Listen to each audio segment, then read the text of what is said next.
De qui cherchez-vous? À qui suivez-vous? Ce lundi après-midi, j'ai écouté la prédication donnée lors d'un culte le dimanche 5 juin 2022. Je dois avouer que le reste de la journée et la soirée furent pour moi d'une tristesse immense. Évangile de Luc, chapitre 18, verset 8. Je vous le dis, il leur fera justice promptement. Mais quand le Fils de l'homme viendra, trouvera-t-il l'adhérence sur terre? Quelle est donc cette adhérence qui aura disparu, qui sera introuvable? Beaucoup en me lisant vont me dire « Nous avons la foi en le Fils de l'homme ». Pourtant, l'adhérence en le Fils de l'homme n'a-t-elle pas déjà disparu? Remplacée par l'adhérence en la Bible et son légalisme dû à ces mots, c'est écrit.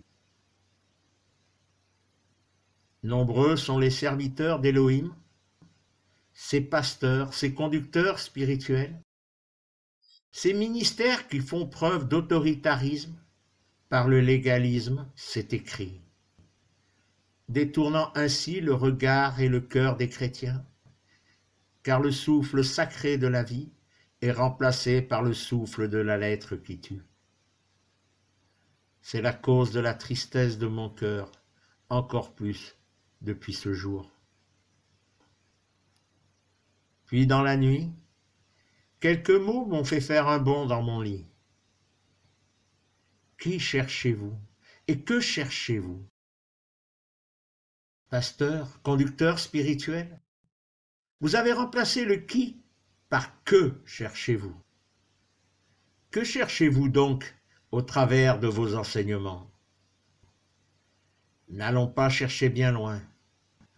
Vous ne voulez pas que votre Église, vos églises, ressemblent à l'Église d'Éphèse, à l'Église de Smyrne, à l'Église de Pergame, à l'Église de Thyatire, à l'Église de Sardes, à l'Église de Philadelphie, à l'Église de Laodicée. Vous ne voulez pas avoir les défauts de ces églises dans vos églises. Vous voulez la sainteté, la vérité. Et vous croyez que par vos enseignements, vos conseils, vos commandements, parce que c'est écrit, vont conduire à changer les cœurs.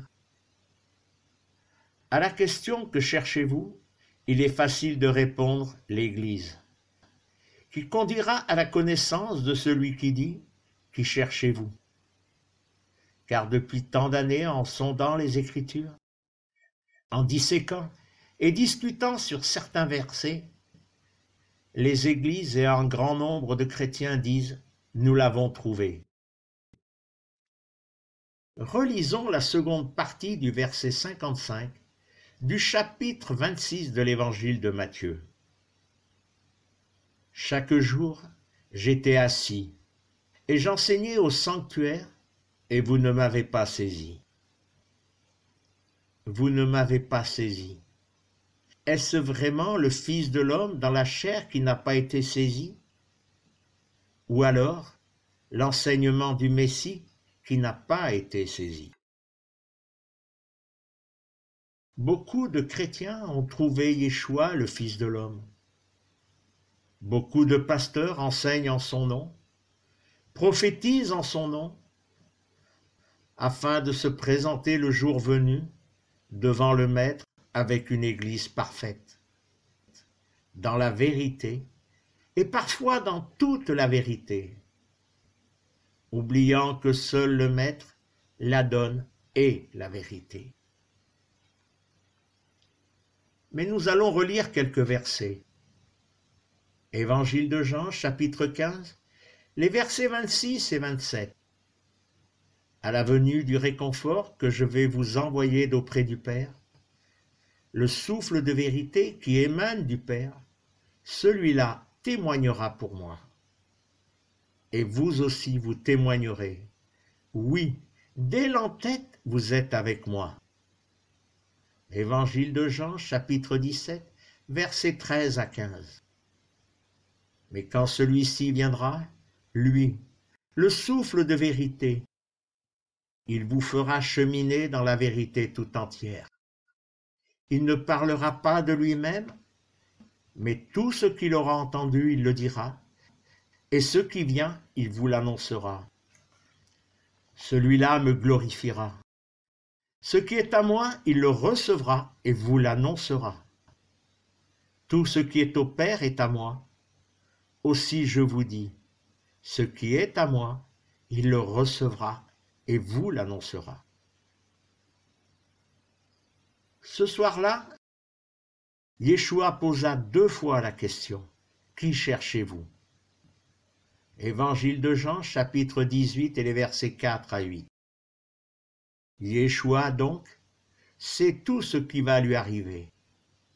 Il sort et leur dit, « Qui cherchez-vous » Ils lui répondent, « Yeshua le Nazaréen. » Il leur dit, « Moi je suis. » Yehuda aussi, celui qui le livre se tient près d'eux.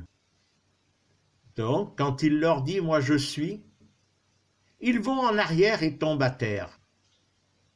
Il les interroge donc à nouveau, « Qui cherchez-vous » Ils disent, « Yeshua le Nazaréen. » Yeshua répondit, « Je vous ai dit, moi je suis.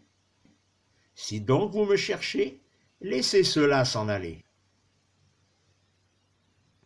Ce soir-là, Yeshua s'est laissé trouver, afin que s'accomplissent les Écritures, et que ceux qui allaient croire en lui et le suivre dans la mort à la faute, puissent avec lui ressusciter et prendre le chemin du retour vers le Père céleste. Mais cette question allait être posée une nouvelle fois, non plus à des hommes venus l'arrêter, mais à une femme dans la tristesse, dans les pleurs, qui cherchait son Adon. Mais relisons ce passage. Évangile de Jean, chapitre 20, et les versets 11 à 18. Cependant, Myriam se tient hors du sépulcre et pleure. Donc, en pleurant, elle se penche dans le sépulcre. Elle contemple 2 messagers en blanc, assis l'un à la tête, l'autre aux pieds, là où gisait le corps de Yeshua. Ils lui disent, « Femme, pourquoi pleures-tu » Elle leur dit, « Ils ont enlevé mon Adon, et je ne sais où ils l'ont déposé. » Disant cela, elle se tourne en arrière et contemple Yeshua debout, ne sachant pas que c'était Yeshua. Yeshua lui dit, « Femme, pourquoi pleures-tu? Qui cherches-tu » Elle, croyant que c'était le jardinier, lui dit, « Adon, si c'est toi qui l'as retiré de là, dis-moi où tu l'as déposé, je l'enlèverai. » Yeshua lui dit, « Myriam. » Elle, se tournant, lui dit en hébreu, « Rabouni » c'est-à-dire mon rabbi. Yeshua lui dit, « Ne me touche pas. Non, je ne suis pas encore monté chez le Père. Va vers mes frères et dis-leur, je monte chez mon Père et votre Père, mon Elohim et votre Elohim. » Myriam de Magdala vient et annonce aux adeptes, « J'ai vu l'Adon » et ce qu'il avait dit. Réalisons un instant. Myriam est là, regardant ce sépulcre vide, faisant part de sa détresse à 2 messagers. Puis se tournant, devant elle se tient l'Adon Yeshua qu'elle a suivi durant ces années. Mais elle ne reconnaît pas celui qu'elle a vu sur la croix 3 jours plus tôt, et dans sa douleur, le cherchant encore. Et voilà que Yeshua, ressuscité, appelle Myriam par son nom, comme il nous appelle par notre nom. Et en un instant, toute la tristesse, la douleur, les larmes disparaissent. Yeshua, le Messie ressuscité, vient au-devant, de ceux qui l'ont suivi dans ce passage de la mort à la vie. Il n'abandonne aucun de ceux qu'Élohim lui a confiés. Qui cherchez-vous? Si vous avez trouvé Yeshua, celui que vous cherchiez et qui s'est laissé trouver, va aujourd'hui se poser deux autres questions. Par qui avez-vous été appelé comme le fut Myriam? Et qui devez-vous suivre? Une église ou Yeshua le Messie ressuscité? La réponse honnête que chacun doit donner devrait être examinée à la lumière de ces versets. Livre de Jérémie, chapitre 31, versets 31 à 34. Voici, les jours viennent, harangue de Yahvé Adonai. Je trancherai avec la maison d'Israël et avec la maison de Yehuda un pacte neuf. Pas comme le pacte que j'avais tranché avec leur père, le jour où j'avais saisi leurs mains pour les faire sortir de la terre de Misraïm. Bien qu'ils aient annulé mon pacte, moi-même je les ai épousés. Harangue de Yahvé Adonai. Oui, voici le pacte que je trancherai avec la maison d'Israël après ces jours. Harangue de Yahvé Adonai. Je donnerai ma Torah en leur sein, j'écrirai sur leur cœur. Je suis à eux pour Élohim, ils seront à moi pour peuple. Ils n'enseigneront plus encore l'homme son compagnon, l'homme son frère, pour dire « Pénétrez Yahvé Adonai ». Oui, tous me pénétreront, depuis leurs petits jusqu'à leurs grands, harangue de Yahvé Adonai. Oui, je pardonnerai leurs torts et leurs fautes, je ne m'en souviendrai plus. Et dans le livre aux Hébreux, chapitre 8, versets 10 à 13. Voici le pacte que je trancherai avec la maison d'Israël après ces jours, harangue de Yahvé Adonai, en donnant mes Torahs dans leur intelligence.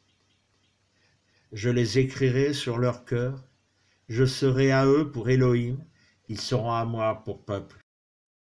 Ils n'auront plus à enseigner chacun son concitoyen, chacun son frère, en disant « Pénètre, Yahvé Adonai », parce que tous me pénétreront, du plus petit au plus grand d'entre eux. Parce que je serai apaisé à l'endroit de leurs injustices, je ne mémoriserai plus leurs fautes. Quand il dit neuf, il fait devenir vieux le premier. Or ce qui devient ancien et vétuste est proche de la disparition. Sans oublier de relire ces versets, Évangile de Jean, chapitre 15, versets 26 et 27. À la venue du réconfort, que je vais vous envoyer d'auprès du Père, le souffle de vérité qui émane du Père, celui-là témoignera pour moi. Et vous aussi, vous témoignerez. Oui, dès l'entête, vous êtes avec moi. Évangile de Jean, chapitre 17, versets 13 à 15. Mais quand celui-ci viendra, lui le souffle de vérité, il vous fera cheminer dans la vérité tout entière. Il ne parlera pas de lui-même, mais tout ce qu'il aura entendu, il le dira. Et ce qui vient, il vous l'annoncera. Celui-là me glorifiera. Ce qui est à moi, il le recevra et vous l'annoncera. Tout ce qui est au Père est à moi. Aussi, je vous dis, ce qui est à moi, il le recevra et vous l'annoncera. Suis-je là pour te demander de faire un choix, de changer ton choix? Non. Seul le souffle sacré, qui est venu nous chercher dans les ténèbres de notre faute, peut nous conduire sur le chemin de lumière qui, hors de ce monde, mène auprès du Père Élohim. Avant que la conclusion de ce message soit ton choix, relisons un dernier verset. Évangile de Matthieu, chapitre 22, verset 14. Oui, beaucoup sont appelés, mais peu élus. Ce verset nous renvoie au choix. Que fit le peuple hébreu, appelé par Yahvé Adonai à entrer en Canaan? Ce peuple qui a préféré écouter et suivre 10 hommes. 2 seulement furent élus et entrèrent en Canaan.